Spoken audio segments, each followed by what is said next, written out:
Hello friends, आप सभी का Dark Desire Audio YouTube channel पर स्वागत है। कहानी शुरू करने से पहले एक महत्वपूर्ण सूचना देना चाहूंगा। यह कहानी पूर्णतः काल्पनिक है। इसमें प्रस्तुत सभी पात्र, घटनाएं और स्थान लेखक की कल्पना पर आधारित है और इनका किसी भी वास्तविक व्यक्ति, घटना, जाति, संस्कृति या समाज से कोई संबंध नहीं है। इस कहानी का उद्देश्य केवल मनोरंजन करना है। हमारा किसी भी प्रकार का सामाजिक, धार्मिक या सांस्कृतिक संस्थाओं को ठोस पहुंचाने का कोई इरादा नहीं है। यदि किसी श्रोता को इस कहानी का कोई अंश अनुचित या आपत्तिजनक प्रतीत हो तो कृपया इसे केवल एक काल्पनिक एवं मनोरंजनात्मक रचना के रूप में ही ले। यह कहानी पूरी तरह से मेरी स्वयं लिखी हुई है, जिसे न तो किसी अन्य लेखक से लिया गया है और न ही किसी ऑनलाइन प्लेटफॉर्म से कॉपी किया गया है। इस कहानी की सभी copyright Dark Desire Audio channel के अंतर्गत सुरक्षित है। समाज सेवा रत्न पुरस्कार मिलने के बाद सिया का नाम पूरे देश में फैल गया था।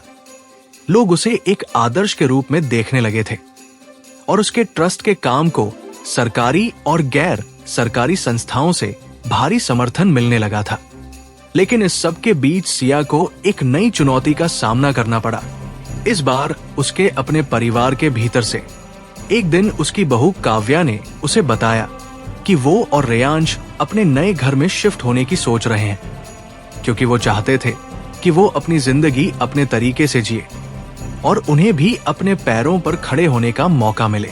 सिया ने ये सुना तो उसे थोड़ा दुख हुआ, लेकिन उसने समझा कि उसके बेटे को भी अपनी जिंदगी जीने का हक है और उसे उसके फैसले का सम्मान करना चाहिए।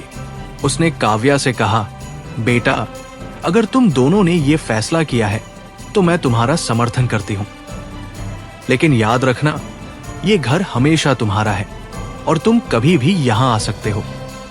रेयांश और काव्या ने अपना नया घर ले लिया और वो अपनी बेटी के साथ वहां शिफ्ट हो गए। सिया को उनकी बहुत याद आती थी। वो अक्सर उनसे मिलने जाती थी और उनके लिए खाना बनाकर ले जाती थी। रेयांश भी अक्सर अपनी मां से मिलने आता था और वो दोनों बैठकर घंटों बातें करते थे। सिया को अपने बेटे पर गर्व था। वो देखती थी कि कैसे उसका बेटा, जो कभी उससे नाराज था, आज उसकी सबसे बड़ी ताकत बन गया था और वो उसके हर फैसले का सम्मान करता था। उसने आरव से कहा, आरव, देखो कैसे हमारा परिवार बढ़ रहा है। पहले हम 2 थे, फिर रेयांश आया, फिर आशी आई, फिर काव्या आई और अब वो अपने नए घर में रह रहे हैं। हमारा परिवार धीरे धीरे बड़ा हो रहा है और ये सब तुम्हारी वजह से है। आरव ने उसकी तरफ देखा। सिया, ये सब हम दोनों की वजह से है। हमने मिलकर ये परिवार बनाया, हमने मिलकर ये जिंदगी बनाई और हम मिलकर ही इसे बचाएंगे, बढ़ाएंगे और हमेशा साथ रहेंगे। सिया ने उसकी तरफ देखा। मैं तुमसे बहुत प्यार करती हूं आरव। तुम नहीं जानते कि तुमने मेरी जिंदगी में क्या बदलाव किया है। तुमने मुझे फिर से जीना सिखाया, फिर से प्यार करना सिखाया, फिर से एक मां बनना सिखाया, फिर से एक सास बनना सिखाया। तुम मेरी जिंदगी की सबसे बड़ी ताकत हो, मेरी सबसे बड़ी कमजोरी भी। एक दिन सिया को अपने एक पुराने जासूस से खबर मिली कि एक नया शख्स शहर में आया है जो सिया के खिलाफ एक बड़ी साजिश रच रहा है। उस शख्स का नाम था राजन। वो एक अंतरराष्ट्रीय ड्रग्स तस्कर था और वो सालों से दक्षिण अमेरिका में छिपा हुआ था। उसने सिया के कई पुराने दुश्मनों को अपनी तरफ मिला लिया था और अब वो सिया को खत्म करने के लिए एक बड़ी योजना बना रहा था।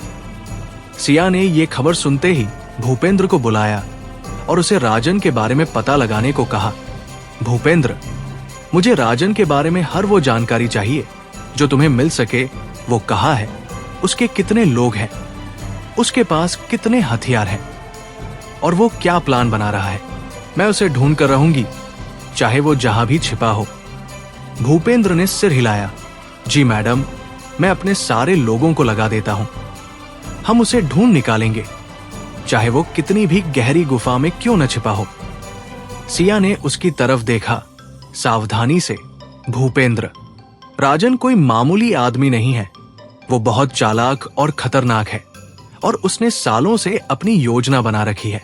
भूपेंद्र के जाने के बाद सिया ने आरव से सब कुछ बताया। आरव का चेहरा सुनते ही उतर गया। उसने कहा, सिया, हमने सोचा था कि सब खत्म हो गया है, लेकिन ये राजन एक नया खतरा है। हमें उसे हराने के लिए एक नई रणनीति बनानी होगी। सिया ने उसकी तरफ देखा। हाँ आरव, हमने भरत, मनु और अजय को हराया था, लेकिन हम भूल गए थे कि उनके जैसे लोगों के पीछे हमेशा कोई न कोई होता है। जो उनका बदला लेने के लिए खड़ा हो जाता है। राजन उसी कड़ी का अगला हिस्सा है और हमें उसे भी उसी तरह हराना है जैसे हमने दूसरों को हराया था। आरव ने उसकी तरफ देखा। हम उसे हराएंगे सिया, लेकिन इस बार हमें पहले से ज्यादा सावधान रहना होगा। राजन हमारे बारे में सब कुछ जानता है। वो जानता है कि हमने दूसरों को कैसे हराया, वो जानता है कि हमारी कमजोरियां क्या है और वो उन्हीं कमजोरियों पर हमला करेगा। सिया ने सिर हिलाया। मुझे पता है आरव, इसीलिए मैंने भूपेंद्र को राजन के बारे में पता लगाने का काम सौंपा है।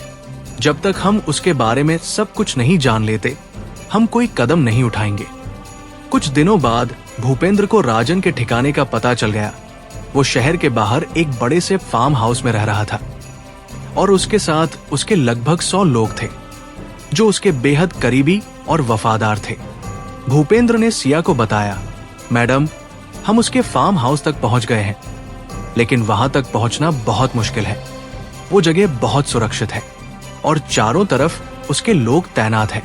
अगर हमने सीधा हमला किया तो वो हमें पहले ही देख लेंगे और हम पर हमला कर देंगे। सिया ने सोचा, फिर बोली, हमें कोई दूसरा रास्ता ढूंढना होगा भूपेंद्र, कोई ऐसा रास्ता जिसके बारे में उन्हें पता न हो।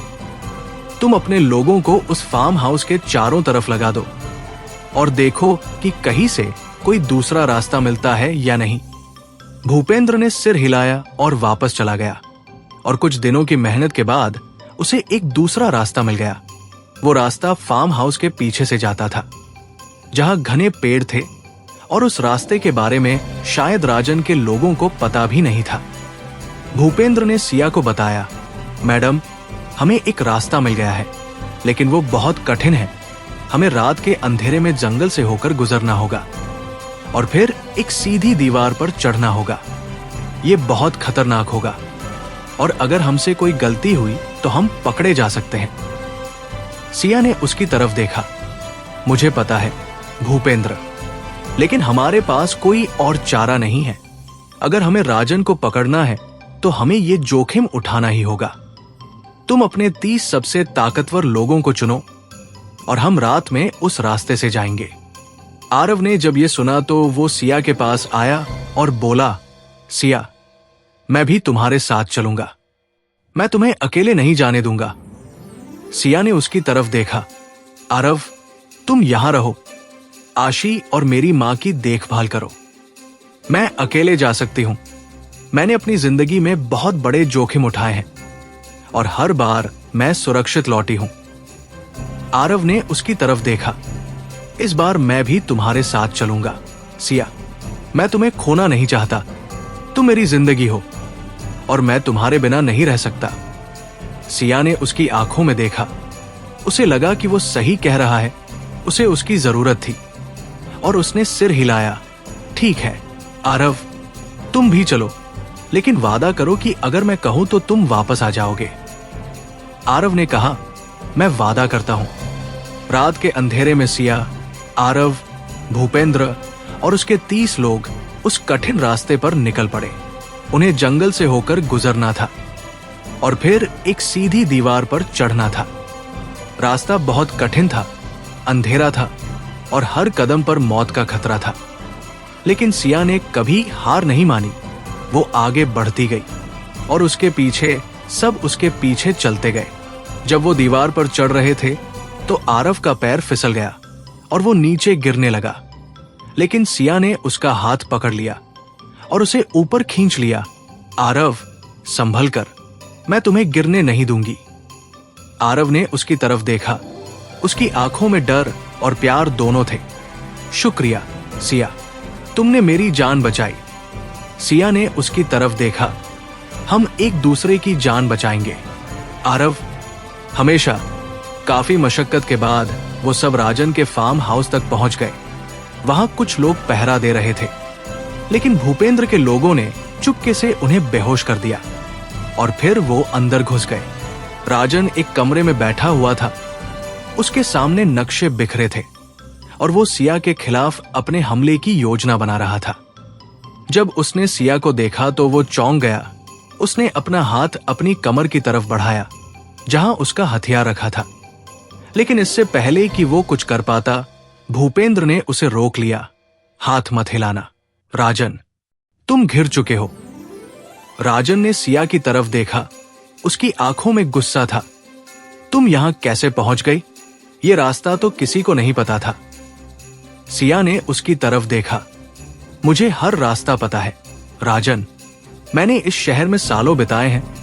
मैं हर गली से परिचित हूं, हर जंगल से परिचित हूं, हर दीवार से परिचित हूं। तुम मुझसे नहीं छिप सकते। राजन ने उसकी तरफ देखा। तुम मुझे पकड़ सकती हो, लेकिन मेरे साथी मुझे छुड़ा लेंगे। मैं अकेला नहीं हूं, मेरे पीछे एक पूरा संगठन है। सिया ने उसकी तरफ देखा। तुम्हारा संगठन अब तुम्हारा साथ नहीं देगा, राजन। मैंने तुम्हारे सारे साथियों को अपनी तरफ मिला लिया है। वो अब तुम्हारे खिलाफ गवाही देंगे। राजन ने सिया की तरफ देखा। उसकी आंखों में विश्वास नहीं था। तुम झूठ बोल रही हो। सिया ने अपने फोन से कुछ वीडियो चलाए जिसमें राजन के करीबी साथी उसके खिलाफ बयान दे रहे थे। राजन का चेहरा देखते ही उतर गया। उसने सिया की तरफ देखा। तुमने मेरे सबको अपनी तरफ मिला लिया। तुम कैसे? सिया ने उसकी तरफ देखा। मैंने उन्हें वही दिया जो तुम कभी नहीं दे सकते थे, सम्मान, प्यार और एक नई जिंदगी। तुम सिर्फ डर देते थे, मैंने उम्मीद दी। राजन ने सिर झुका लिया। उसने कहा, मैं हार गया सिया, तुम जो चाहो करो। सिया ने उसकी तरफ देखा। मैं तुम्हें जेल नहीं भेजूंगी, राजन। मैं तुम्हें एक मौका दूंगी, एक नई जिंदगी शुरू करने का मौका। बस अपना ये गलत रास्ता छोड़ दो और मेरे साथ आ जाओ। राजन ने उसकी तरफ देखा। उसकी आंखों में संघर्ष था। क्या तुम मुझ पर भरोसा कर सकती हो, सिया? सिया ने उसकी तरफ देखा। मैं तुम पर भरोसा कर सकती हूं, राजन, लेकिन इसके लिए तुम्हें अपने सारे हथियार देने होंगे, अपने सारे लोगों को हटाना होगा और मेरे साथ मिलकर काम करना होगा। राजन ने कुछ देर सोचा, फिर उसने सिर हिलाया। ठीक है सिया, मैं तुम पर भरोसा करता हूं, मैं तुम्हारे साथ हूं।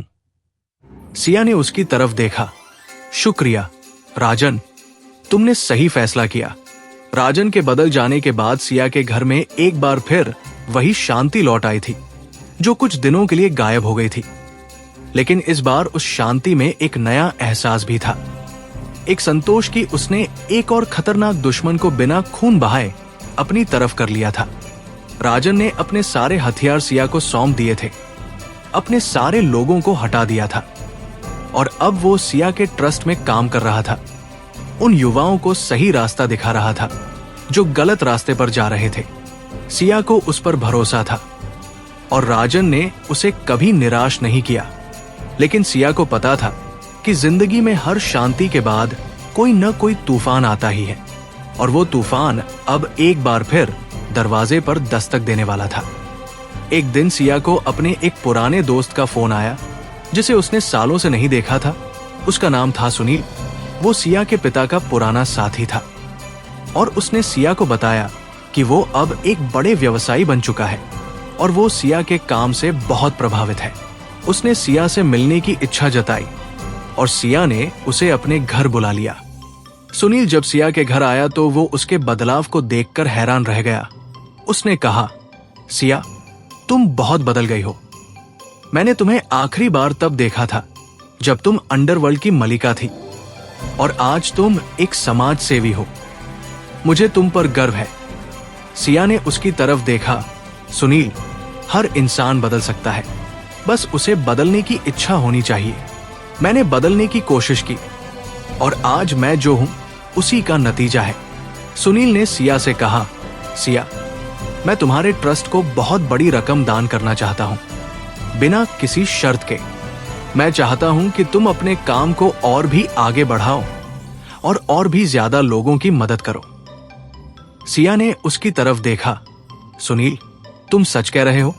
तुम बिना किसी शर्त के इतना बड़ा दान देना चाहते हो? सुनील ने सिर हिलाया।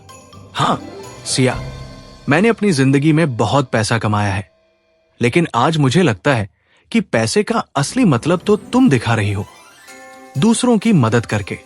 मैं भी इस काम में तुम्हारा साथ देना चाहता हूं। सिया ने उसकी तरफ देखा। शुक्रिया सुनील, तुमने मुझे बहुत खुश किया।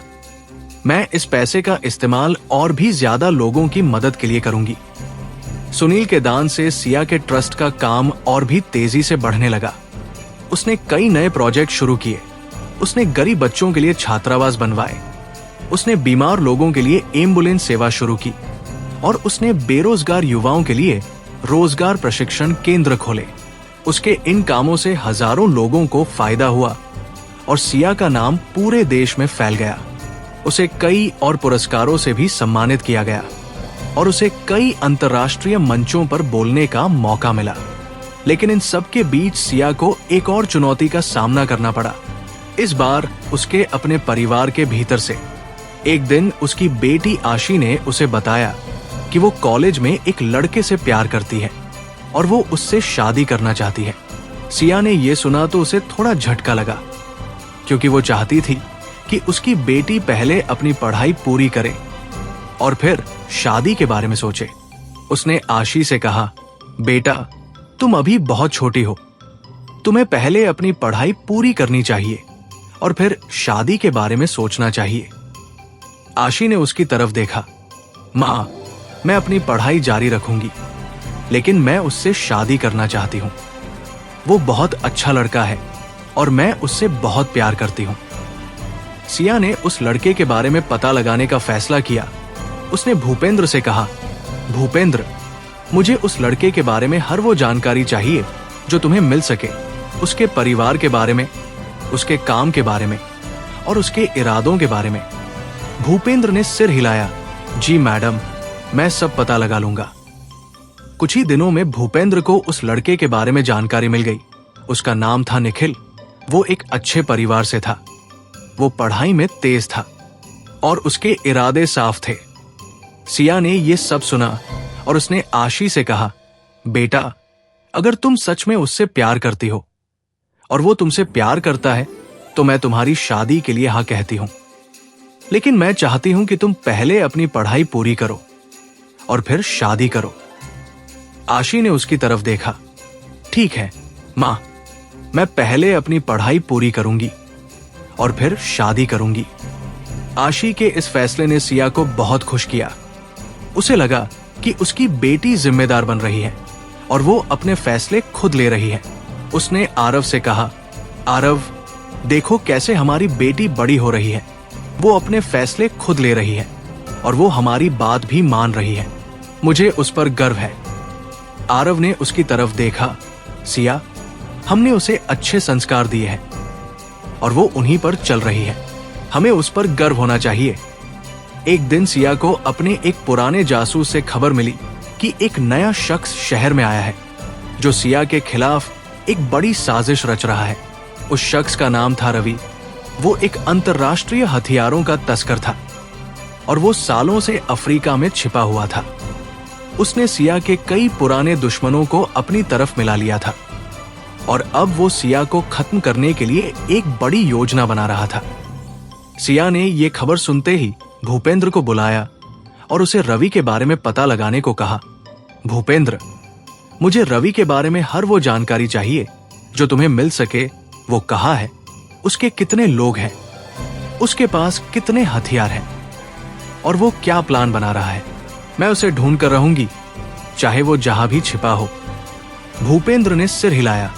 जी मैडम, मैं अपने सारे लोगों को लगा देता हूं। हम उसे ढूंढ निकालेंगे, चाहे वो कितनी भी गहरी गुफा में क्यों न छिपा हो। सिया ने उसकी तरफ देखा। सावधानी से, भूपेंद्र, रवि कोई मामूली आदमी नहीं है। वो बहुत चालाक और खतरनाक है और उसने सालों से अपनी योजना बना रखी है। भूपेंद्र के जाने के बाद सिया ने आरव से सब कुछ बताया। आरव का चेहरा सुनते ही उतर गया। उसने कहा, सिया, हमने सोचा था कि सब खत्म हो गया है, लेकिन ये रवि एक नया खतरा है। हमें उसे हराने के लिए एक नई रणनीति बनानी होगी। सिया ने उसकी तरफ देखा। हाँ आरव, हमने भरत, मनु, अजय और राजन को हराया था। लेकिन हम भूल गए थे कि उनके जैसे लोगों के पीछे हमेशा कोई न कोई होता है जो उनका बदला लेने के लिए खड़ा हो जाता है। रवि उसी कड़ी का अगला हिस्सा है और हमें उसे भी उसी तरह हराना है जैसे हमने दूसरों को हराया था। आरव ने उसकी तरफ देखा। हम उसे हराएंगे सिया, लेकिन इस बार हमें पहले से ज्यादा सावधान रहना होगा। रवि हमारे बारे में सब कुछ जानता है। वो जानता है कि हमने दूसरों को कैसे हराया। वो जानता है कि हमारी कमजोरियां क्या है और वो उन्हीं कमजोरियों पर हमला करेगा। सिया ने सिर हिलाया। मुझे पता है आरव, इसीलिए मैंने भूपेंद्र को रवि के बारे में पता लगाने का काम सौंपा है। जब तक हम उसके बारे में सब कुछ नहीं जान लेते, हम कोई कदम नहीं उठाएंगे। कुछ दिनों बाद भूपेंद्र को रवि के ठिकाने का पता चल गया। वो शहर के बाहर एक पुराने किले में रह रहा था और उसके साथ उसके लगभग 200 लोग थे जो उसके बेहद करीबी और वफादार थे। भूपेंद्र ने सिया को बताया, मैडम, हम उसके किले तक पहुंच गए हैं, लेकिन वहां तक पहुंचना बहुत मुश्किल है। वो जगह बहुत सुरक्षित है और चारों तरफ उसके लोग तैनात हैं। अगर हमने सीधा हमला किया तो वो हमें पहले ही देख लेंगे और हम पर हमला कर देंगे। सिया ने सोचा, फिर बोली, हमें कोई दूसरा रास्ता ढूंढना होगा भूपेंद्र, कोई ऐसा रास्ता जिसके बारे में उन्हें पता न हो। तुम अपने लोगों को उस किले के चारों तरफ लगा दो और देखो कि कहीं से कोई दूसरा रास्ता मिलता है या नहीं। भूपेंद्र ने सिर हिलाया और वापस चला गया और कुछ दिनों की मेहनत के बाद उसे एक दूसरा रास्ता मिल गया। वो रास्ता किले के पीछे से जाता था, जहां एक सुरंग थी और उस सुरंग के बारे में शायद रवि के लोगों को पता भी नहीं था। भूपेंद्र ने सिया को बताया, मैडम, हमें एक रास्ता मिल गया है, लेकिन वो बहुत कठिन है। हमें रात के अंधेरे में सुरंग से होकर गुजरना होगा और फिर एक सीधी दीवार पर चढ़ना होगा। ये बहुत खतरनाक होगा और अगर हमसे कोई गलती हुई तो हम पकड़े जा सकते हैं। सिया ने उसकी तरफ देखा। मुझे पता है भूपेंद्र, लेकिन हमारे पास कोई और चारा नहीं है। अगर हमें रवि को पकड़ना है तो हमें ये जोखिम उठाना ही होगा। तुम अपने 40 सबसे ताकतवर लोगों को चुनो और हम रात में उस रास्ते से जाएंगे। आरव ने जब ये सुना तो वो सिया के पास आया और बोला, सिया, मैं भी तुम्हारे साथ चलूंगा। मैं तुम्हें अकेले नहीं जाने दूंगा। सिया ने उसकी तरफ देखा। आरव, तुम यहां रहो, आशी और मेरी मां की देखभाल करो। मैं अकेले जा सकती हूं। मैंने अपनी जिंदगी में बहुत बड़े जोखिम उठाए हैं और हर बार मैं सुरक्षित लौटी हूं। आरव ने उसकी तरफ देखा। इस बार मैं भी तुम्हारे साथ चलूंगा। सिया, मैं तुम्हें खोना नहीं चाहता। तुम मेरी जिंदगी हो और मैं तुम्हारे बिना नहीं रह सकता। सिया ने उसकी आंखों में देखा। उसे लगा कि वो सही कह रहा है। उसे उसकी जरूरत थी और उसने सिर हिलाया। ठीक है आरव, तुम भी चलो, लेकिन वादा करो कि अगर मैं कहूं तो तुम वापस आ जाओगे। आरव ने कहा, मैं वादा करता हूं। रात के अंधेरे में सिया, आरव, भूपेंद्र और उसके 40 लोग उस कठिन रास्ते पर निकल पड़े। उन्हें सुरंग से होकर गुजरना था और फिर एक सीधी दीवार पर चढ़ना था।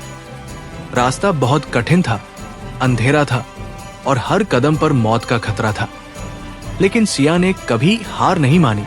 वो आगे बढ़ती गई और उसके पीछे सब उसके पीछे चलते गए। जब वो दीवार पर चढ़ रहे थे तो आरव का पैर फिसल गया और वो नीचे गिरने लगा, लेकिन सिया ने उसका हाथ पकड़ लिया और उसे ऊपर खींच लिया। आरव, संभल कर, मैं तुम्हें गिरने नहीं दूंगी। आरव ने उसकी तरफ देखा। उसकी आंखों में डर और प्यार दोनों थे। शुक्रिया सिया, तुमने मेरी जान बचाई। सिया ने उसकी तरफ देखा। हम एक दूसरे की जान बचाएंगे आरव, हमेशा। काफी मशक्कत के बाद वो सब रवि के किले तक पहुंच गए। वहां कुछ लोग पहरा दे रहे थे, लेकिन भूपेंद्र के लोगों ने चुपके से उन्हें बेहोश कर दिया और फिर वो अंदर घुस गए। रवि एक कमरे में बैठा हुआ था। उसके सामने नक्शे बिखरे थे और वो सिया के खिलाफ अपने हमले की योजना बना रहा था। जब उसने सिया को देखा तो वो चौंक गया। उसने अपना हाथ अपनी कमर की तरफ बढ़ाया जहां उसका हथियार रखा था, लेकिन इससे पहले कि वो कुछ कर पाता, भूपेंद्र ने उसे रोक लिया। हाथ मत हिलाना रवि, तुम घिर चुके हो। रवि ने सिया की तरफ देखा। उसकी आंखों में गुस्सा था। तुम यहां कैसे पहुंच गई? ये रास्ता तो किसी को नहीं पता था। सिया ने उसकी तरफ देखा। मुझे हर रास्ता पता है रवि, मैंने इस शहर में सालों बिताए हैं। मैं हर गली से परिचित हूं, हर किले से परिचित हूं, हर सुरंग से परिचित हूं। तुम मुझसे नहीं छिप सकते। रवि ने उसकी तरफ देखा। तुम मुझे पकड़ सकती हो, लेकिन मेरे साथी मुझे छुड़ा लेंगे। मैं अकेला नहीं हूं, मेरे पीछे एक पूरा संगठन है। सिया ने उसकी तरफ देखा। तुम्हारा संगठन अब तुम्हारा साथ नहीं देगा रवि। मैंने तुम्हारे सारे साथियों को अपनी तरफ मिला लिया है। वो अब तुम्हारे खिलाफ गवाही देंगे। रवि ने सिया की तरफ देखा। उसकी आंखों में विश्वास नहीं था। तुम झूठ बोल रही हो। सिया ने अपने फोन से कुछ वीडियो चलाए जिसमें रवि के करीबी साथी उसके खिलाफ बयान दे रहे थे। रवि का चेहरा देखते ही उतर गया। उसने सिया की तरफ देखा। तुमने मेरे सबको अपनी तरफ मिला लिया। तुम कैसे? सिया ने उसकी तरफ देखा। मैंने उन्हें वही दिया जो तुम कभी नहीं दे सकते थे, सम्मान, प्यार और एक नई जिंदगी। तुम सिर्फ डर देते थे, मैंने उम्मीद दी। रवि ने सिर झुका लिया। उसने कहा, मैं हार गया सिया, तुम जो चाहो करो। सिया ने उसकी तरफ देखा। मैं तुम्हें जेल नहीं भेजूंगी रवि, मैं तुम्हें एक मौका दूंगी, एक नई जिंदगी शुरू करने का मौका। बस अपना ये गलत रास्ता छोड़ दो और मेरे साथ आ जाओ। रवि ने उसकी तरफ देखा। उसकी आंखों में संघर्ष था। क्या तुम मुझ पर भरोसा कर सकती हो सिया? सिया ने उसकी तरफ देखा। मैं तुम पर भरोसा कर सकती हूं रवि, लेकिन इसके लिए तुम्हें अपने सारे हथियार देने होंगे, अपने सारे लोगों को हटाना होगा और मेरे साथ मिलकर काम करना होगा। रवि ने कुछ देर सोचा, फिर उसने सिर हिलाया। ठीक है सिया, मैं तुम पर भरोसा करता हूं, मैं तुम्हारे साथ हूं। सिया ने उसकी तरफ देखा। शुक्रिया रवि, तुमने सही फैसला किया। रवि के बदल जाने के बाद सिया के घर में एक बार फिर वही शांति लौट आई थी जो कुछ दिनों के लिए गायब हो गई थी। लेकिन इस बार उस शांति में एक नया एहसास भी था, एक संतोष कि उसने एक और खतरनाक दुश्मन को बिना खून बहाए अपनी तरफ कर लिया था। रवि ने अपने सारे हथियार सिया को सौंप दिए थे, अपने सारे लोगों को हटा दिया था और अब वो सिया के ट्रस्ट में काम कर रहा था। उन युवाओं को सही रास्ता दिखा रहा था जो गलत रास्ते पर जा रहे थे। सिया को उस पर भरोसा था और रवि ने उसे कभी निराश नहीं किया। लेकिन सिया को पता था कि जिंदगी में हर शांति के बाद कोई न कोई तूफान आता ही है और वो तूफान अब एक बार फिर दरवाजे पर दस्तक देने वाला था। एक दिन सिया को अपने एक पुराने दुश्मन से एक संदेश मिला जिसे उसने सालों पहले हराया था, लेकिन वो अब फिर से ताकत हासिल करके लौट आया था। उसका नाम था अरुण। वो एक बड़ा उद्योगपति था और उसने सिया को बताया कि वो अब एक नई योजना बना रहा है और वो सिया को उसकी सारी ताकत से महरूम कर देगा। सिया ने ये संदेश पढ़ा और उसके चेहरे पर वही पुरानी मुस्कान आ गई जो उसकी पहचान थी। उसने भूपेंद्र को बुलाया और उसे अरुण के बारे में पता लगाने को कहा। भूपेंद्र, मुझे अरुण के बारे में हर वो जानकारी चाहिए जो तुम्हें मिल सके। वो कहाँ है, उसके कितने लोग हैं, उसके पास कितने पैसे हैं और वो क्या प्लान बना रहा है। मैं उसे ढूंढ कर रहूंगी, चाहे वो जहां भी छिपा हो। भूपेंद्र ने सिर हिलाया। जी मैडम, मैं अपने सारे लोगों को लगा देता हूं। हम उसे ढूंढ निकालेंगे, चाहे वो कितनी भी गहरी गुफा में क्यों न छिपा हो। सिया ने उसकी तरफ देखा सावधानी से। भूपेंद्र, अरुण कोई मामूली आदमी नहीं है। वो बहुत चालाक और खतरनाक है और उसने सालों से अपनी योजना बना रखी है।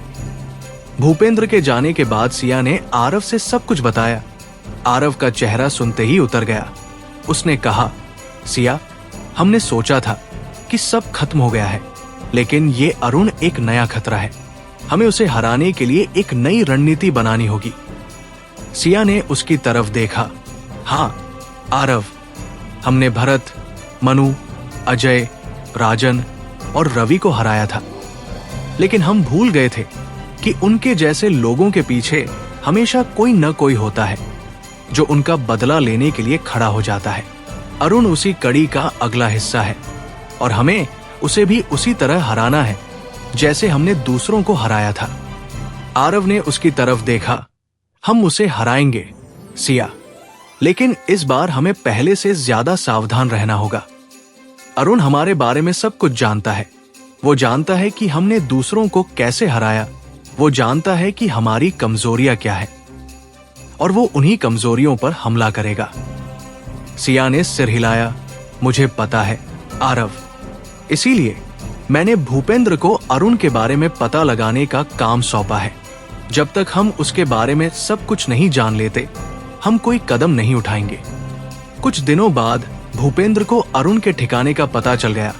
वो शहर के बाहर एक बड़े से बंगले में रह रहा था और उसके साथ उसके लगभग 300 लोग थे जो उसके बेहद करीबी और वफादार थे। भूपेंद्र ने सिया को बताया, मैडम, हम उसके बंगले तक पहुंच गए हैं, लेकिन वहां तक पहुंचना बहुत मुश्किल है। वो जगह बहुत सुरक्षित है और चारों तरफ उसके लोग तैनात हैं। अगर हमने सीधा हमला किया तो वो हमें पहले ही देख लेंगे और हम पर हमला कर देंगे। सिया ने सोचा, फिर बोली, हमें कोई दूसरा रास्ता ढूंढना होगा भूपेंद्र, कोई ऐसा रास्ता जिसके बारे में उन्हें पता न हो।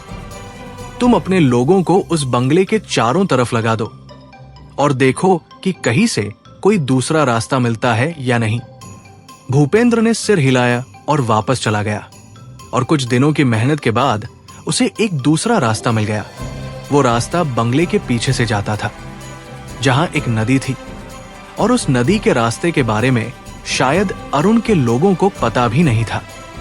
भूपेंद्र ने सिया को बताया, मैडम, हमें एक रास्ता मिल गया है, लेकिन वो बहुत कठिन है।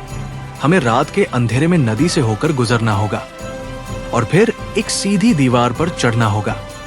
ये बहुत खतरनाक होगा और अगर हमसे कोई गलती हुई तो हम डूब सकते हैं या पकड़े जा सकते हैं। सिया ने उसकी तरफ देखा। मुझे पता है भूपेंद्र, लेकिन हमारे पास कोई और चारा नहीं है। अगर हमें अरुण को पकड़ना है तो हमें ये जोखिम उठाना ही होगा। तुम अपने 50 सबसे ताकतवर लोगों को चुनो और हम रात में उस रास्ते से जाएंगे। आरव ने जब ये सुना तो वो सिया के पास आया और बोला, सिया, मैं भी तुम्हारे साथ चलूंगा। मैं तुम्हें अकेले नहीं जाने दूंगा। सिया ने उसकी तरफ देखा। आरव, तुम यहां रहो, आशी और मेरी मां की देखभाल करो। मैं अकेले जा सकती हूं।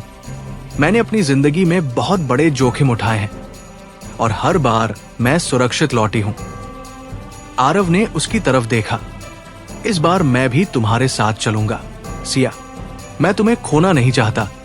तुम मेरी जिंदगी हो और मैं तुम्हारे बिना नहीं रह सकता। सिया ने उसकी आंखों में देखा। उसे लगा कि वो सही कह रहा है। उसे उसकी जरूरत थी और उसने सिर हिलाया। ठीक है आरव, तुम भी चलो, लेकिन वादा करो कि अगर मैं कहूं तो तुम वापस आ जाओगे। आरव ने कहा, मैं वादा करता हूं। रात के अंधेरे में सिया, आरव, भूपेंद्र और उसके 50 लोग उस कठिन रास्ते पर निकल पड़े। उन्हें नदी से होकर गुजरना था और फिर एक सीधी दीवार पर चढ़ना था। रास्ता बहुत कठिन था, अंधेरा था, पानी ठंडा था और हर कदम पर मौत का खतरा था। लेकिन सिया ने कभी हार नहीं मानी। वो आगे बढ़ती गई और उसके पीछे सब उसके पीछे चलते गए। जब वो दीवार पर चढ़ रहे थे तो आरव का पैर फिसल गया और वो नीचे गिरने लगा, लेकिन सिया ने उसका हाथ पकड़ लिया और उसे ऊपर खींच लिया। आरव, संभल कर, मैं तुम्हें गिरने नहीं दूंगी। आरव ने उसकी तरफ देखा। उसकी आंखों में डर और प्यार दोनों थे। शुक्रिया सिया, तुमने मेरी जान बचाई। सिया ने उसकी तरफ देखा। हम एक दूसरे की जान बचाएंगे आरव, हमेशा। काफी मशक्कत के बाद वो सब अरुण के बंगले तक पहुंच गए।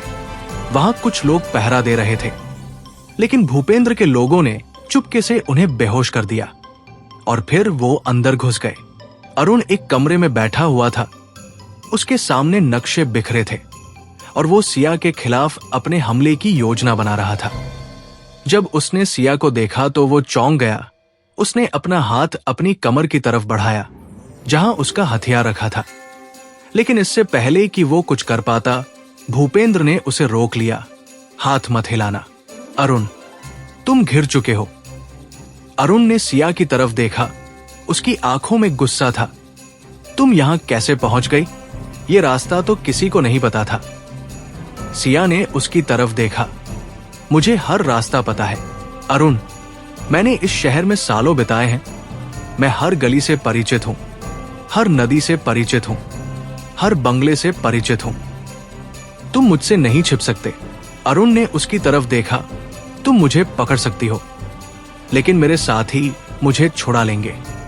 मैं अकेला नहीं हूं, मेरे पीछे एक पूरा संगठन है। सिया ने उसकी तरफ देखा। तुम्हारा संगठन अब तुम्हारा साथ नहीं देगा अरुण।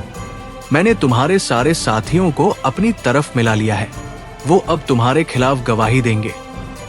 अरुण ने सिया की तरफ देखा। उसकी आंखों में विश्वास नहीं था। तुम झूठ बोल रही हो। सिया ने अपने फोन से कुछ वीडियो चलाए जिसमें अरुण के करीबी साथी उसके खिलाफ बयान दे रहे थे। अरुण का चेहरा देखते ही उतर गया।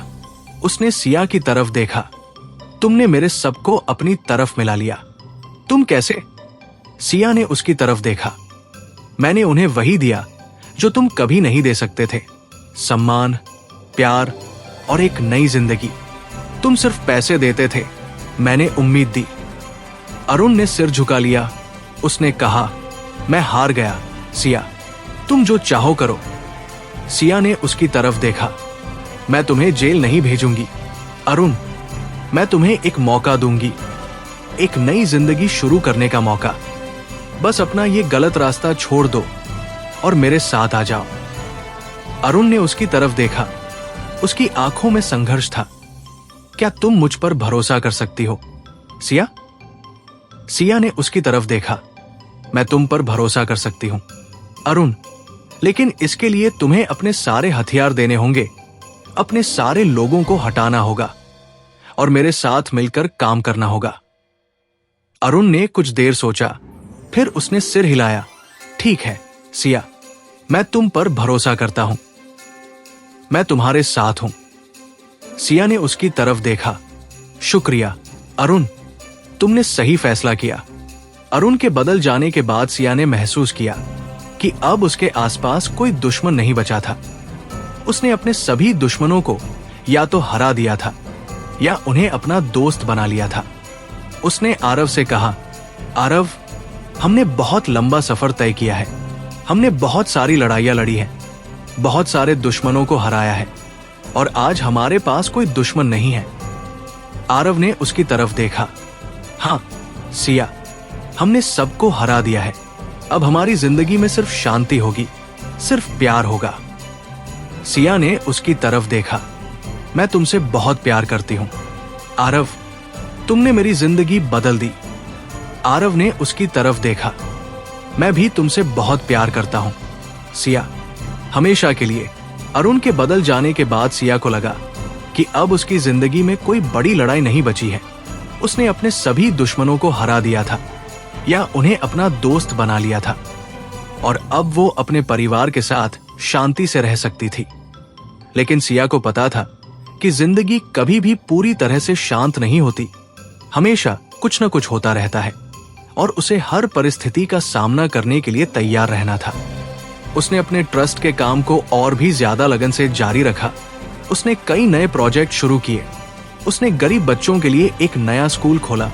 उसने बीमार लोगों के लिए एक नया अस्पताल खोला और उसने बेरोजगार युवाओं के लिए एक नया रोजगार प्रशिक्षण केंद्र खोला। उसके इन कामों से हजारों लोगों को फायदा हुआ और सिया का नाम पूरे देश में फैल गया। एक दिन सिया को एक बहुत ही दुखद खबर मिली। उसके पुराने साथी भूपेंद्र की तबीयत बहुत खराब हो गई थी। वो लंबे समय से बीमार चल रहा था। और अब उसकी हालत नाजुक थी। सिया तुरंत अस्पताल पहुंची।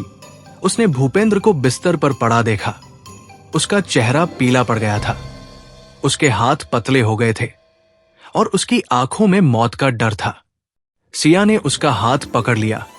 भूपेंद्र, तुम हिम्मत मत हारो, मैं तुम्हारे साथ हूं, तुम ठीक हो जाओगे। भूपेंद्र ने उसकी तरफ देखा। उसकी आंखों में आंसू थे। मैडम, मैंने आपके साथ बहुत साल बिताए हैं, मैंने आपको बहुत करीब से देखा है। आपने मुझे कभी नौकर नहीं समझा, आपने मुझे हमेशा अपने परिवार की तरह रखा। मैं इसके लिए आपका शुक्रिया कैसे अदा करूं? सिया ने उसकी तरफ देखा। भूपेंद्र, तुम मेरे परिवार हो और मैं अपने परिवार का ख्याल रखूंगी। तुम बस हिम्मत रखो, सब ठीक हो जाएगा। कुछ दिनों के इलाज के बाद भूपेंद्र ठीक हो गया और उसने सिया से वादा किया कि वो बाकी की जिंदगी सही रास्ते पर चलेगा और लोगों की मदद करेगा। सिया ने उसकी तरफ देखा। मुझे तुम पर भरोसा है भूपेंद्र, तुम एक अच्छे इंसान हो, बस तुम भटक गए थे, अब तुम सही रास्ते पर आ गए हो और मुझे यकीन है कि तुम एक बेहतर जिंदगी जियोगे। भूपेंद्र ने सिया के पैर छुए। मैडम, आपने मेरी जान बचाई, मैं हमेशा आपका शुक्रगुजार रहूंगा। भूपेंद्र के ठीक होने के बाद सिया ने अपने परिवार के साथ एक छोटी सी छुट्टी मनाने का फैसला किया। वो सब एक पहाड़ी स्टेशन पर गए जहां का मौसम बहुत सुहावना था। हरी भरी पहाड़ियां थी, झरने थे और हर तरफ शांति थी। सिया ने पहली बार अपने परिवार के साथ इतना समय बिताया, बिना किसी टेंशन के, बिना किसी डर के। वो आशी के साथ खेली, अपनी पोती को गोद में लेकर घूमी, अपनी मां के साथ बैठकर बातें की और आरव के साथ लंबी सैर पर गई। उसे लगा कि यही वो जिंदगी है जो वो हमेशा से चाहती थी, एक शांत, सुकून भरी जिंदगी जहां सिर्फ प्यार हो, नफरत नहीं, सिर्फ सच्चाई हो, झूठ नहीं। एक दिन शाम को सिया और आरव एक पहाड़ी की चोटी पर बैठे थे। सूरज डूब रहा था और आसमान में नारंगी रंग बिखर रहे थे। सिया ने आरव का हाथ पकड़ लिया। आरव, मैं बहुत खुश हूं। हमने बहुत सारी लड़ाइयां लड़ी हैं, बहुत सारे दुश्मनों को हराया है और आखिरकार हमें ये शांति मिली है। आरव ने उसकी तरफ देखा। ये शांति हमारी मेहनत का फल है सिया, तुमने बहुत संघर्ष किया है और आज तुम इस शांति की हकदार हो। सिया ने उसकी तरफ देखा। ये शांति सिर्फ मेरी नहीं है आरव, ये हम दोनों की है, हमारे परिवार की है। तुमने मेरा साथ दिया, मेरा हौसला बढ़ाया और मुझे कभी अकेला नहीं छोड़ा। मैं तुम्हारी शुक्रगुजार हूं। अगले दिन सिया ने अपने परिवार के साथ एक पिकनिक मनाई। उन्होंने जंगल में घूमे, झरने में नहाए और एक दूसरे के साथ खूब हंसे। आशी अपने पापा के साथ खेल रही थी। रेयांश और काव्या एक दूसरे के साथ बातें कर रहे थे और सिया की मां अपनी पोती को गोद में लिए झूला झूल रही थी। सिया ने ये सब देखा और उसकी आंखें भर आई। उसने सोचा कि कैसे उसकी जिंदगी पिछले कुछ सालों में पूरी तरह से बदल गई थी, कैसे उसने अपने परिवार को वापस पाया और कैसे उसने अपने दुश्मनों को हराया। उसने सोचा कि यही वो जिंदगी थी जिसके लिए उसने हमेशा संघर्ष किया था और आखिरकार उसे ये जिंदगी मिल गई थी। छुट्टी से वापस लौटने के बाद सिया ने अपने ट्रस्ट के काम को और भी ज्यादा लगन से जारी रखा। उसने कई और स्कूल खोले, कई और अस्पताल खोले और कई और लोगों को रोजगार दिया। उसके कामों को देखते हुए सरकार ने उसे समाज सेवा रत्न पुरस्कार से सम्मानित किया और उसे राष्ट्रपति के हाथों ये पुरस्कार मिला।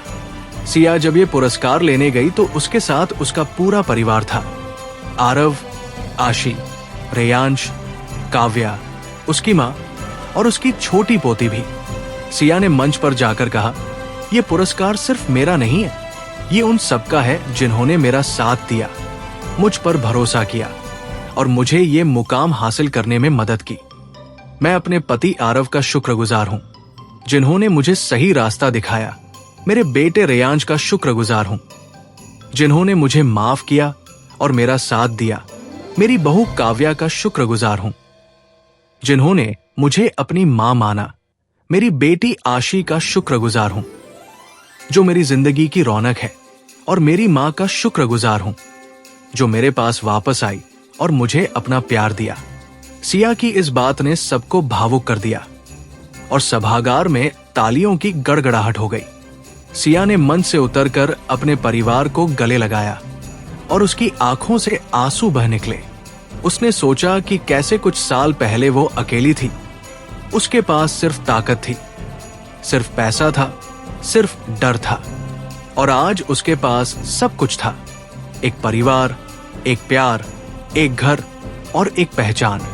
एक ऐसी पहचान जो डर पर नहीं बल्कि सम्मान पर खड़ी थी।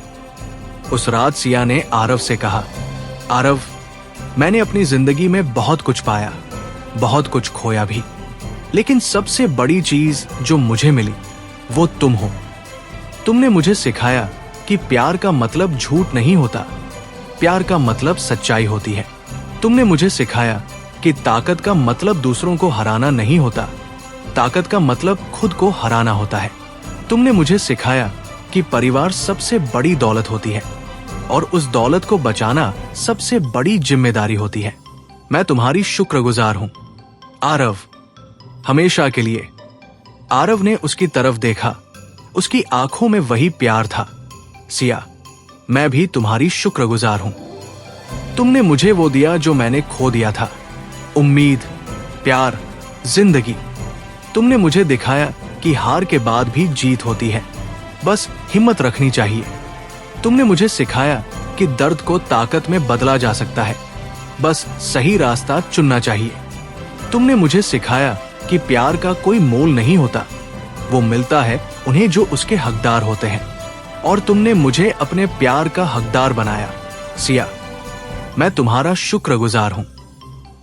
समाज सेवा रत्न पुरस्कार मिलने के बाद सिया का नाम पूरे देश में फैल गया था। लोग उसे एक आदर्श के रूप में देखने लगे थे और उसके ट्रस्ट के काम को सरकारी और गैर सरकारी संस्थाओं से भारी समर्थन मिलने लगा था। लेकिन सिया इन सब से दूर थी। वो अपने काम में लगी हुई थी, बिना किसी नाम और पहचान के, बस दूसरों की मदद करने के जज्बे के साथ। उसने अपने ट्रस्ट के काम को और भी ज्यादा लगन से जारी रखा।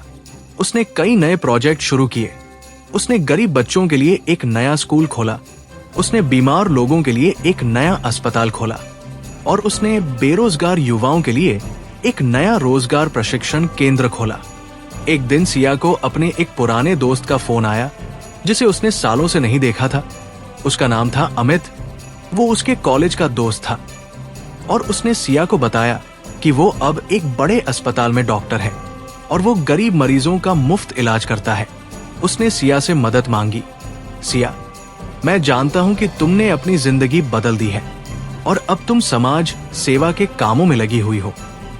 मैं चाहता हूं कि तुम मेरे इस अस्पताल की मदद करो ताकि हम और ज्यादा गरीब मरीजों का इलाज कर सकें।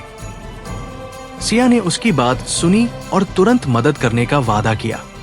अमित, तुम चिंता मत करो, मैं तुम्हारी हर संभव मदद करूंगी। तुम बस अपने मरीजों का इलाज करो, बाकी का इंतजाम मैं कर दूंगी। सिया ने अमित के अस्पताल के लिए भारी मात्रा में दान दिया।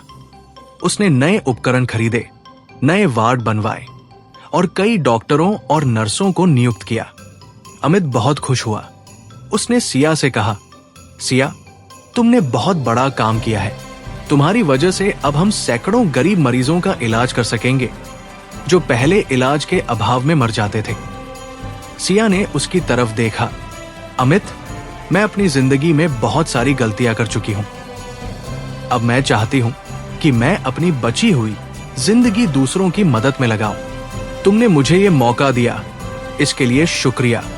सिया के इन कामों से उसकी पहचान और भी बढ़ गई थी। लोग अब उसे एक समाज सेवी के रूप में जानने लगे थे। वो उसकी तारीफ करते थे, उसके कामों की सराहना करते थे और उसे एक मिसाल के तौर पर देखते थे। लेकिन सिया इन सब से दूर थी। वो अपने काम में लगी हुई थी, बिना किसी नाम और पहचान के, बस दूसरों की मदद करने के जज्बे के साथ। उसने आरव से कहा, आरव, मैं चाहती हूं कि तुम भी इस काम में मेरा साथ दो। हम दोनों मिलकर और भी बहुत कुछ कर सकते हैं। आरव ने उसकी तरफ देखा। मैं तुम्हारे साथ हूं, सिया। हमेशा की तरह आरव ने भी अपनी लेखनी से समाज की भलाई के लिए काम करना शुरू कर दिया। उसने कई कहानियां लिखी जो समाज में फैली बुराइयों पर आधारित थी।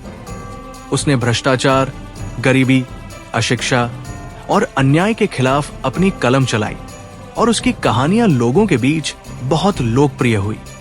सिया को अपने पति पर बहुत गर्व था। वो देखती थी कि कैसे वो आदमी जो कभी सिर्फ बदले की आग में जल रहा था, आज उसी आग को समाज के लिए इस्तेमाल कर रहा था और लोगों के दिलों में उम्मीद की ज्योत जला रहा था। एक दिन सिया को एक बहुत ही खुशी की खबर मिली। उसके ट्रस्ट के स्कूल में पढ़ने वाली एक छात्रा ने 12वीं की बोर्ड परीक्षा में पूरे राज्य में पहला स्थान हासिल किया था। उस छात्रा का नाम प्रिया था। वो एक गरीब परिवार से थी। उसके पिता एक छोटा सा किराने का दुकान चलाते थे और उसकी मां घरेलू सहायिका का काम करती थी। सिया ने प्रिया को बुलाया और उसे बहुत सारे उपहार दिए। उसने उसकी आगे की पढ़ाई का खर्च भी उठाने का वादा किया। प्रिया ने सिया के पैर छुए। दीदी, आपने मेरा सपना सच कर दिया। मैं हमेशा आपकी शुक्रगुजार रहूंगी। सिया ने उसे गले लगा लिया। बेटा, ये तुम्हारी मेहनत है, तुम्हारी लगन है। मैंने सिर्फ तुम्हें एक मौका दिया, बाकी सब तुमने खुद किया। मुझे तुम पर गर्व है। प्रिया की इस सफलता ने सिया के ट्रस्ट को और भी प्रेरणा दी और उसने और भी ज्यादा मेहनत से काम करना शुरू कर दिया। उसने कई और स्कूल खोले, कई और अस्पताल खोले और कई और लोगों को रोजगार दिया। उसके कामों को देखते हुए सरकार ने उसे समाज सेवा रत्न पुरस्कार से सम्मानित किया और उसे राष्ट्रपति के हाथों ये पुरस्कार मिला। सिया जब ये पुरस्कार लेने गई तो उसके साथ उसका पूरा परिवार था। आरव, आशी, रेयांश, काव्या, उसकी मां और उसकी छोटी पोती भी। सिया ने मंच पर जाकर कहा, यह पुरस्कार सिर्फ मेरा नहीं है, ये उन सबका है जिन्होंने मेरा साथ दिया, मुझ पर भरोसा किया और मुझे ये मुकाम हासिल करने में मदद की। मैं अपने पति आरव का शुक्रगुजार हूं, जिन्होंने मुझे सही रास्ता दिखाया। मेरे बेटे रेयांश का शुक्रगुजार हूं, जिन्होंने मुझे माफ किया और मेरा साथ दिया।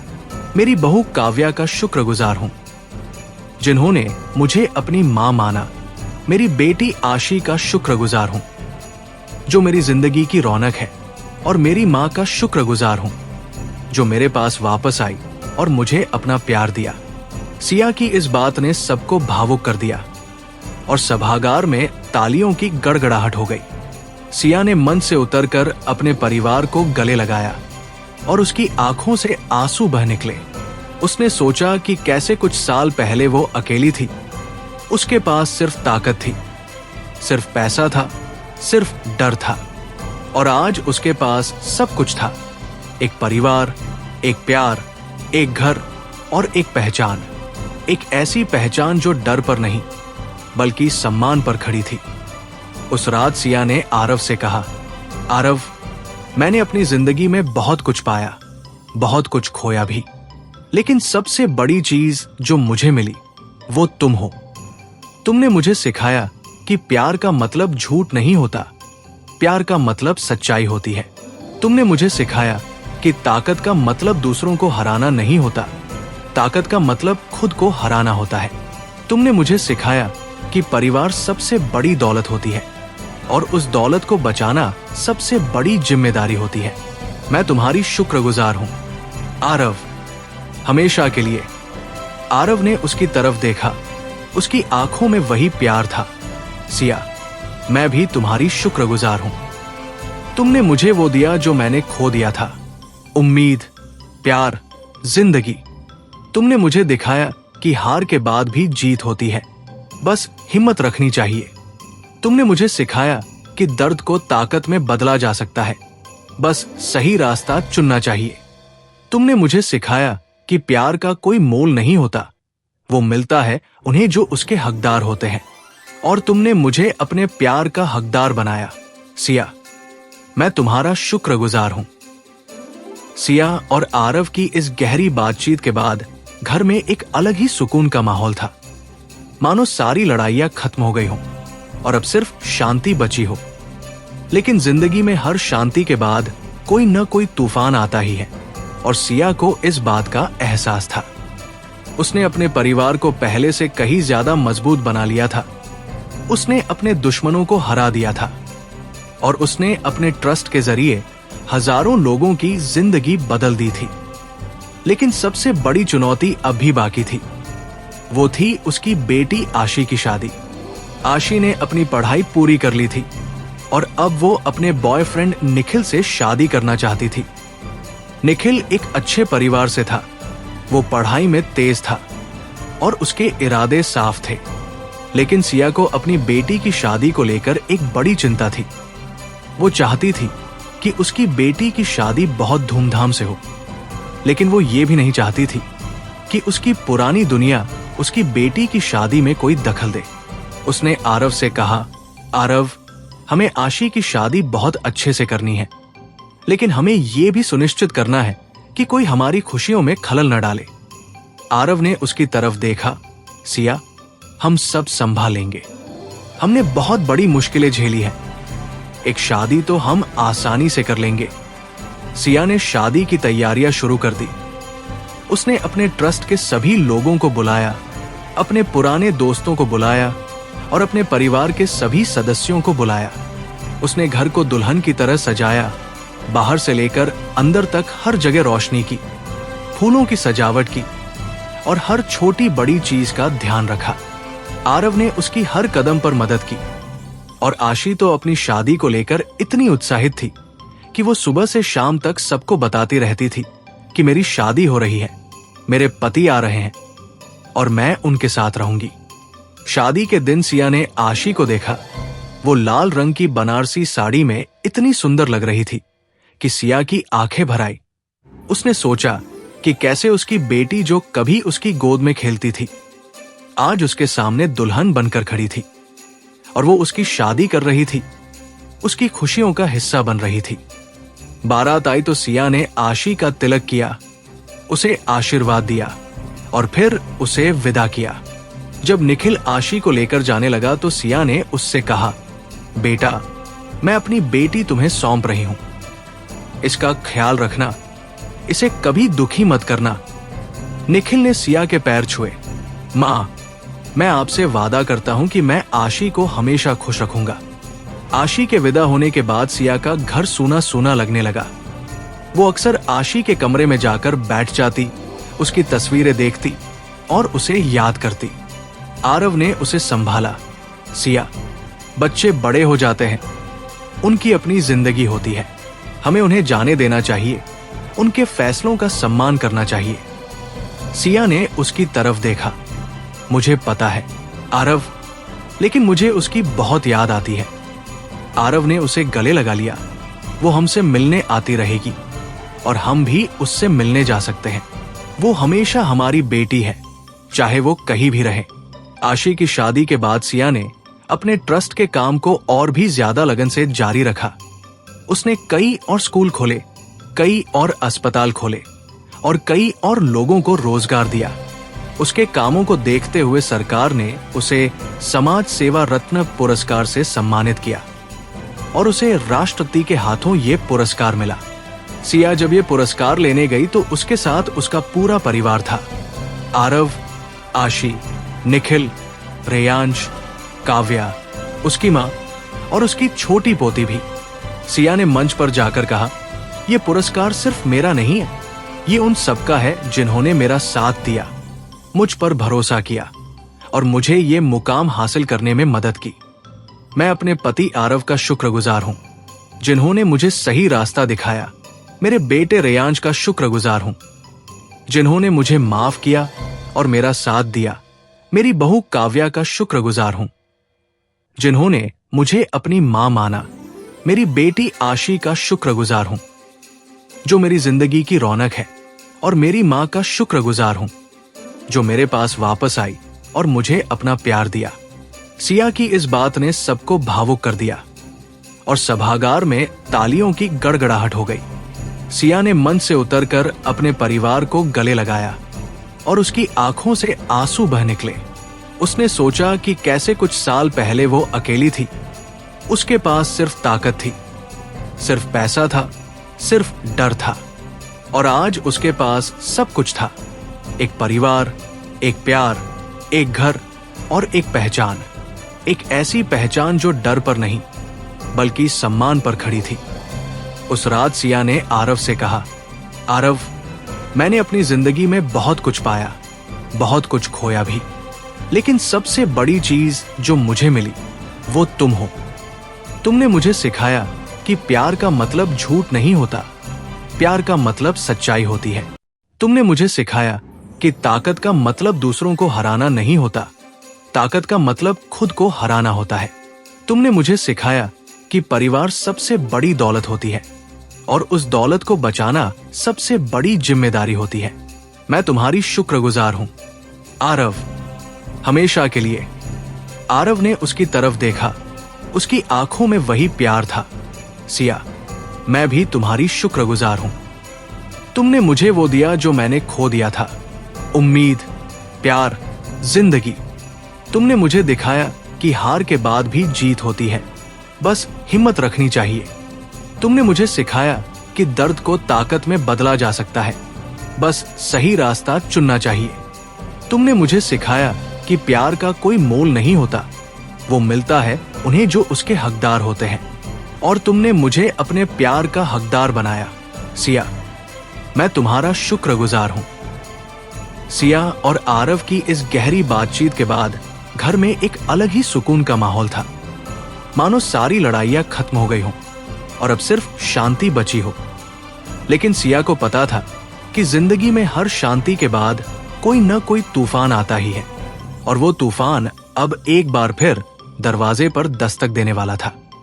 एक दिन सिया को अपने एक पुराने दुश्मन से एक संदेश मिला, जिसे उसने सालों पहले हराया था, लेकिन वो अब फिर से ताकत हासिल करके लौट आया था।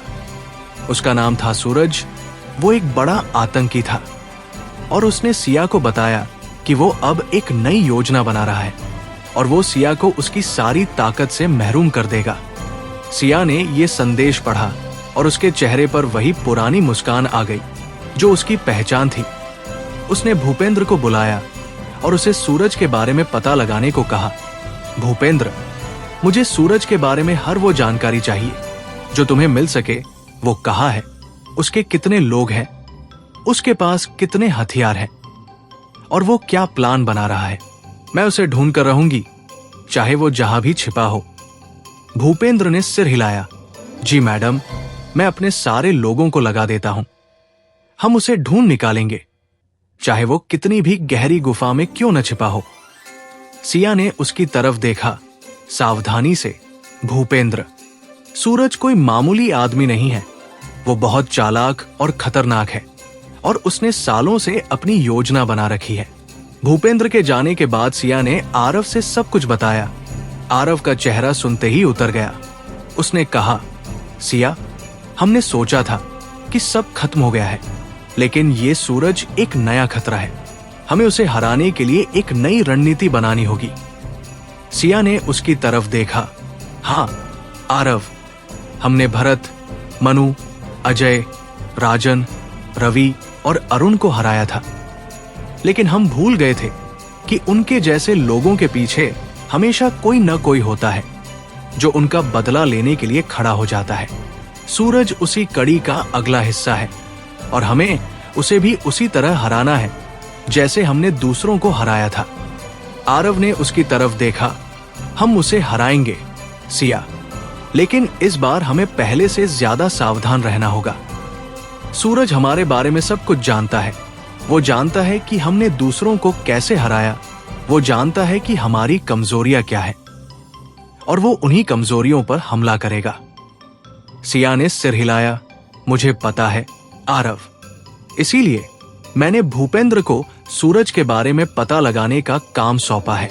जब तक हम उसके बारे में सब कुछ नहीं जान लेते, हम कोई कदम नहीं उठाएंगे। कुछ दिनों बाद भूपेंद्र को सूरज के ठिकाने का पता चल गया। वो शहर के बाहर एक पहाड़ी पर स्थित एक पुराने मंदिर में रह रहा था और उसके साथ उसके लगभग 300 लोग थे जो उसके बेहद करीबी और वफादार थे। भूपेंद्र ने सिया को बताया, मैडम, हम उसके मंदिर तक पहुंच गए हैं, लेकिन वहां तक पहुंचना बहुत मुश्किल है। वो जगह बहुत सुरक्षित है और चारों तरफ उसके लोग तैनात हैं। अगर हमने सीधा हमला किया तो वो हमें पहले ही देख लेंगे और हम पर हमला कर देंगे। सिया ने सोचा, फिर बोली, हमें कोई दूसरा रास्ता ढूंढना होगा भूपेंद्र, कोई ऐसा रास्ता जिसके बारे में उन्हें पता न हो। तुम अपने लोगों को उस मंदिर के चारों तरफ लगा दो और देखो कि कहीं से कोई दूसरा रास्ता मिलता है या नहीं। भूपेंद्र ने सिर हिलाया और वापस चला गया और कुछ दिनों की मेहनत के बाद उसे एक दूसरा रास्ता मिल गया। वो रास्ता मंदिर के पीछे से जाता था, जहां एक सुरंग थी और उस सुरंग के बारे में शायद सूरज के लोगों को पता भी नहीं था। भूपेंद्र ने सिया को बताया, मैडम, हमें एक रास्ता मिल गया है, लेकिन वो बहुत कठिन है। हमें रात के अंधेरे में सुरंग से होकर गुजरना होगा और फिर एक सीधी दीवार पर चढ़ना होगा।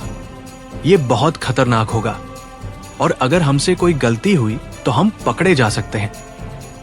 सिया ने उसकी तरफ देखा, मुझे पता है भूपेंद्र, लेकिन हमारे पास कोई और चारा नहीं है। अगर हमें सूरज को पकड़ना है तो हमें ये जोखिम उठाना ही होगा। तुम अपने 50 सबसे ताकतवर लोगों को चुनो और हम रात में उस रास्ते से जाएंगे। आरव ने जब ये सुना तो वो सिया के पास आया और बोला, सिया, मैं भी तुम्हारे साथ चलूंगा, मैं तुम्हें अकेले नहीं जाने दूंगा। सिया ने उसकी तरफ देखा, आरव, तुम यहां रहो, आशी और मेरी मां की देखभाल करो। मैं अकेले जा सकती हूं। मैंने अपनी जिंदगी में बहुत बड़े जोखिम उठाए हैं और हर बार मैं सुरक्षित लौटी हूं। आरव ने उसकी तरफ देखा, इस बार मैं भी तुम्हारे साथ चलूंगा। सिया, मैं तुम्हें खोना नहीं चाहता। तुम मेरी जिंदगी हो और मैं तुम्हारे बिना नहीं रह सकता। सिया ने उसकी आंखों में देखा। उसे लगा कि वो सही कह रहा है, उसे उसकी जरूरत थी और उसने सिर हिलाया। ठीक है आरव, तुम भी चलो, लेकिन वादा करो कि अगर मैं कहूं तो तुम वापस आ जाओगे। आरव ने कहा, मैं वादा करता हूं। रात के अंधेरे में सिया, आरव, भूपेंद्र और उसके 50 लोग उस कठिन रास्ते पर निकल पड़े। उन्हें सुरंग से होकर गुजरना था और फिर एक सीधी दीवार पर चढ़ना था। रास्ता बहुत कठिन था, अंधेरा था और हर कदम पर मौत का खतरा था, लेकिन सिया ने कभी हार नहीं मानी। वो आगे बढ़ती गई और उसके पीछे सब उसके पीछे चलते गए। जब वो दीवार पर चढ़ रहे थे तो आरव का पैर फिसल गया और वो नीचे गिरने लगा, लेकिन सिया ने उसका हाथ पकड़ लिया और उसे ऊपर खींच लिया। आरव, संभल कर, मैं तुम्हें गिरने नहीं दूंगी। आरव ने उसकी तरफ देखा। उसकी आंखों में डर और प्यार दोनों थे। शुक्रिया सिया, तुमने मेरी जान बचाई। सिया ने उसकी तरफ देखा। हम एक दूसरे की जान बचाएंगे आरव। हमेशा काफी मशक्कत के बाद वो सब सूरज के मंदिर तक पहुंच गए। वहां कुछ लोग पहरा दे रहे थे, लेकिन भूपेंद्र के लोगों ने चुपके से उन्हें बेहोश कर दिया और फिर वो अंदर घुस गए। सूरज एक कमरे में बैठा हुआ था। उसके सामने नक्शे बिखरे थे और वो सिया के खिलाफ अपने हमले की योजना बना रहा था। जब उसने सिया को देखा तो वो चौंक गया। उसने अपना हाथ अपनी कमर की तरफ बढ़ाया जहां उसका हथियार रखा था, लेकिन इससे पहले कि वो कुछ कर पाता, भूपेंद्र ने उसे रोक लिया। हाथ मत हिलाना सूरज, तुम घिर चुके हो। सूरज ने सिया की तरफ देखा। उसकी आंखों में गुस्सा था। तुम यहां कैसे पहुंच गई? ये रास्ता तो किसी को नहीं पता था। सिया ने उसकी तरफ देखा। मुझे हर रास्ता पता है सूरज। मैंने इस शहर में सालों बिताए हैं। मैं हर गली से परिचित हूं, हर पहाड़ी से परिचित हूं, हर मंदिर से परिचित हूं। तुम मुझसे नहीं छिप सकते। सूरज ने उसकी तरफ देखा। तुम मुझे पकड़ सकती हो, लेकिन मेरे साथी मुझे छुड़ा लेंगे। मैं अकेला नहीं हूं, मेरे पीछे एक पूरा संगठन है। सिया ने उसकी तरफ देखा। तुम्हारा संगठन अब तुम्हारा साथ नहीं देगा सूरज। मैंने तुम्हारे सारे साथियों को अपनी तरफ मिला लिया है। वो अब तुम्हारे खिलाफ गवाही देंगे। सूरज ने सिया की तरफ देखा। उसकी आंखों में विश्वास नहीं था। तुम झूठ बोल रही हो। सिया ने अपने फोन से कुछ वीडियो चलाए जिसमें सूरज के करीबी साथी उसके खिलाफ बयान दे रहे थे। सूरज का चेहरा देखते ही उतर गया। उसने सिया की तरफ देखा। तुमने मेरे सबको अपनी तरफ मिला लिया। तुम कैसे? सिया ने उसकी तरफ देखा। मैंने उन्हें वही दिया जो तुम कभी नहीं दे सकते थे, सम्मान, प्यार और एक नई जिंदगी। तुम सिर्फ डर देते थे, मैंने उम्मीद दी। सूरज ने सिर झुका लिया। उसने कहा, मैं हार गया सिया, तुम जो चाहो करो। सिया ने उसकी तरफ देखा। मैं तुम्हें जेल नहीं भेजूंगी सूरज, मैं तुम्हें एक मौका दूंगी, एक नई जिंदगी शुरू करने का मौका। बस अपना ये गलत रास्ता छोड़ दो और मेरे साथ आ जाओ। सूरज ने उसकी तरफ देखा। उसकी आंखों में संघर्ष था। क्या तुम मुझ पर भरोसा कर सकती हो सिया? सिया ने उसकी तरफ देखा। मैं तुम पर भरोसा कर सकती हूं सूरज, लेकिन इसके लिए तुम्हें अपने सारे हथियार देने होंगे, अपने सारे लोगों को हटाना होगा और मेरे साथ मिलकर काम करना होगा। सूरज ने कुछ देर सोचा, फिर उसने सिर हिलाया। ठीक है सिया, मैं तुम पर भरोसा करता हूं, मैं तुम्हारे साथ हूं। सिया ने उसकी तरफ देखा। शुक्रिया सूरज, तुमने सही फैसला किया। सूरज के बदल जाने के बाद सिया के घर में एक बार फिर वही शांति लौट आई थी जो कुछ दिनों के लिए गायब हो गई थी। लेकिन इस बार उस शांति में एक नया एहसास भी था, एक संतोष कि उसने एक और खतरनाक दुश्मन को बिना खून बहाए अपनी तरफ कर लिया था। सूरज ने अपने सारे हथियार सिया को सौंप दिए थे, अपने सारे लोगों को हटा दिया था और अब वो सिया के ट्रस्ट में काम कर रहा था। उन युवाओं को सही रास्ता दिखा रहा था जो गलत रास्ते पर जा रहे थे। सिया को उस पर भरोसा था और सूरज ने उसे कभी निराश नहीं किया। लेकिन सिया को पता था कि जिंदगी में हर शांति के बाद कोई न कोई तूफान आता ही है और वो तूफान अब एक बार फिर दरवाजे पर दस्तक देने वाला था। एक दिन सिया को अपने एक पुराने दुश्मन से एक संदेश मिला जिसे उसने सालों पहले हराया था, लेकिन वो अब फिर से ताकत हासिल करके लौट आया था। उसका नाम था कपिल।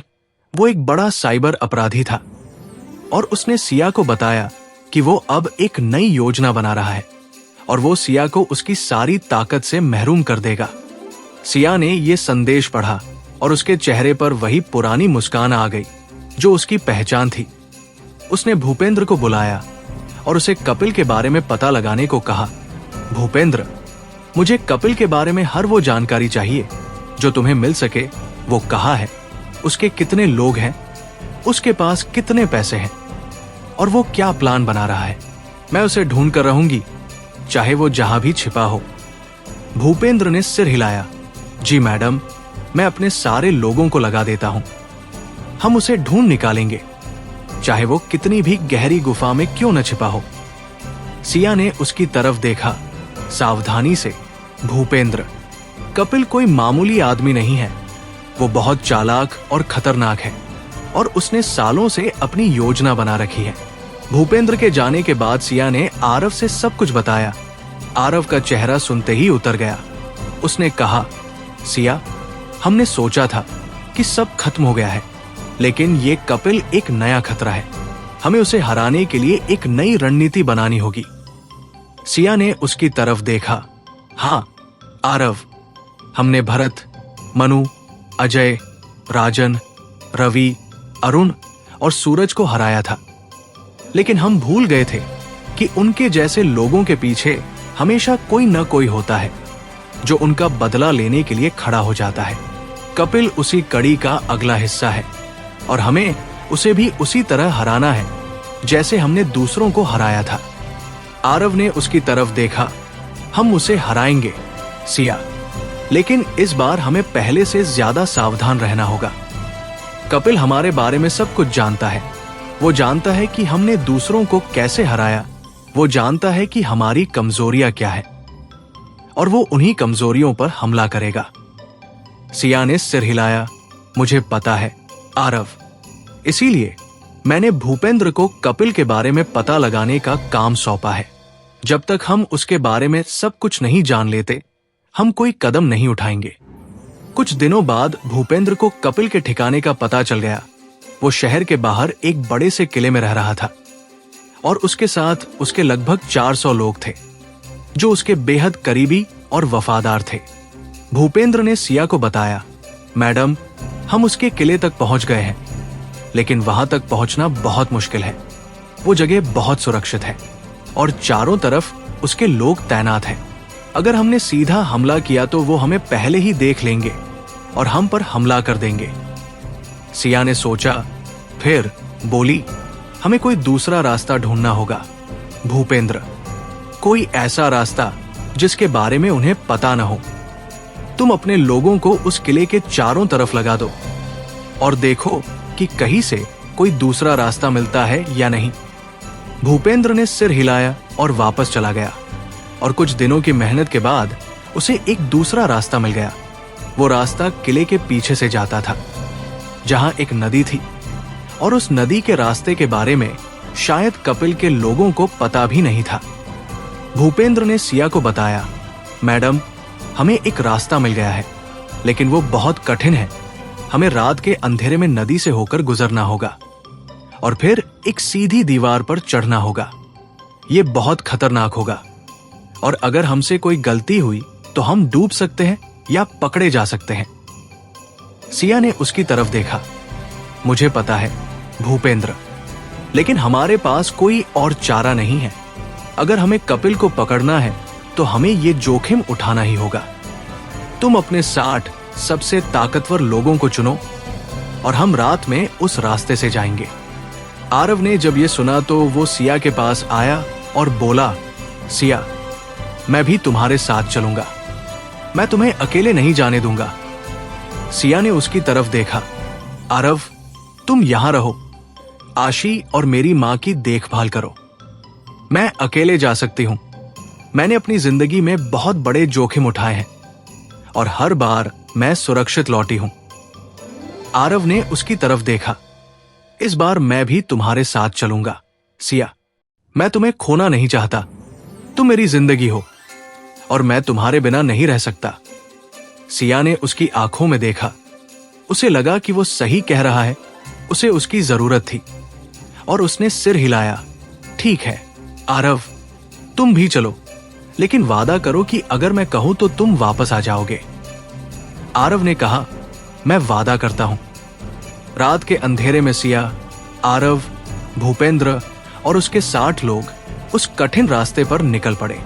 उन्हें नदी से होकर गुजरना था और फिर एक सीधी दीवार पर चढ़ना था।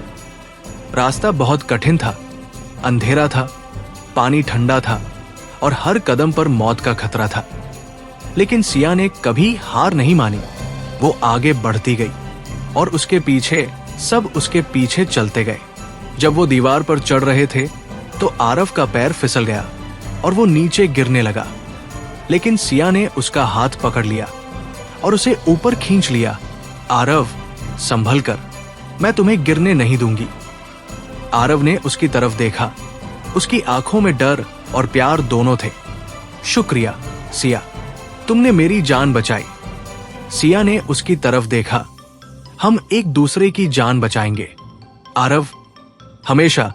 काफी मशक्कत के बाद वो सब कपिल के किले तक पहुंच गए। वहां कुछ लोग पहरा दे रहे थे, लेकिन भूपेंद्र के लोगों ने चुपके से उन्हें बेहोश कर दिया और फिर वो अंदर घुस गए। कपिल एक कमरे में बैठा हुआ था।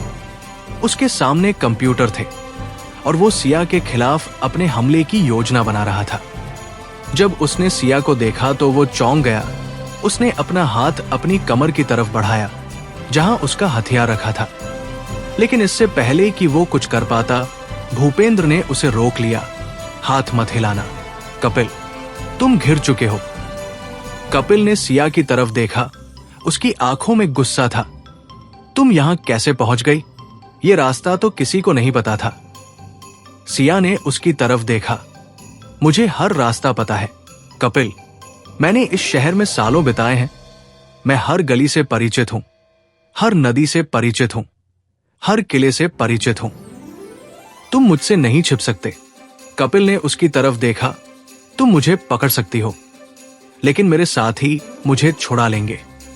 मैं अकेला नहीं हूं, मेरे पीछे एक पूरा संगठन है। सिया ने उसकी तरफ देखा। तुम्हारा संगठन अब तुम्हारा साथ नहीं देगा कपिल। मैंने तुम्हारे सारे साथियों को अपनी तरफ मिला लिया है, वो अब तुम्हारे खिलाफ गवाही देंगे। कपिल ने सिया की तरफ देखा। उसकी आंखों में विश्वास नहीं था। तुम झूठ बोल रही हो। सिया ने अपने फोन से कुछ वीडियो चलाए जिसमें कपिल के करीबी साथी उसके खिलाफ बयान दे रहे थे। कपिल का चेहरा देखते ही उतर गया। उसने सिया की तरफ देखा। तुमने मेरे सबको अपनी तरफ मिला लिया। तुम कैसे? सिया ने उसकी तरफ देखा। मैंने उन्हें वही दिया जो तुम कभी नहीं दे सकते थे, सम्मान, प्यार और एक नई जिंदगी। तुम सिर्फ पैसे देते थे, मैंने उम्मीद दी। कपिल ने सिर झुका लिया। उसने कहा, मैं हार गया सिया, तुम जो चाहो करो। सिया ने उसकी तरफ देखा। मैं तुम्हें जेल नहीं भेजूंगी कपिल, मैं तुम्हें एक मौका दूंगी, एक नई जिंदगी शुरू करने का मौका।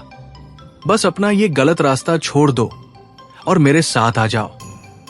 कपिल ने उसकी तरफ देखा। उसकी आंखों में संघर्ष था। क्या तुम मुझ पर भरोसा कर सकती हो सिया? सिया ने उसकी तरफ देखा।